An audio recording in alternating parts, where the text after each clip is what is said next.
അപ്പോൾ ഇതാണ് നമ്മുടെ ത്വയ്മേൻ്റെ 259 ഇഫ്താർ ബോക്സ്. എന്തെല്ലാം ഇല്ലെന്ന് നോക്കിയാലോ. 259 ത്വയ്മേൻ്റെ ഇഫ്താർ ബോക്സിൽ ഇത്രയും ഐറ്റംസാണ് വരുന്നത്. ഒരു ഫുൾ ബോക്സ് മന്തി, 2 സ്നാക്സ്, ഡേറ്റ്സ്, അതുപോലെ കട്ട് ഫ്രൂട്ട്സ്, ഒരു ബോട്ടിൽ വെള്ളം, ഫ്രഷ് ജ്യൂസ്.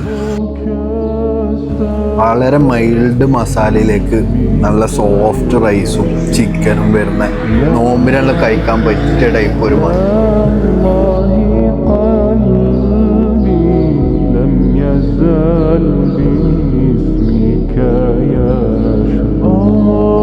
അപ്പോൾ നിങ്ങൾക്ക് ഫ്രണ്ട്സായിട്ടോ ഫാമിലി ആയിട്ടോ ഒരു ഇഫ്താർ മീറ്റപ്പ് ഉണ്ടെങ്കിൽ ത്വയ്മേൻ്റെ ഈ കാണുന്ന വാട്സപ്പ് നമ്പറിലേക്കോ അല്ലെങ്കിൽ ഇൻസ്റ്റാഗ്രാം പേജിലേക്കോ മെസ്സേജ് ചെയ്ത് പ്രീ ഓർഡർ ചെയ്യാം.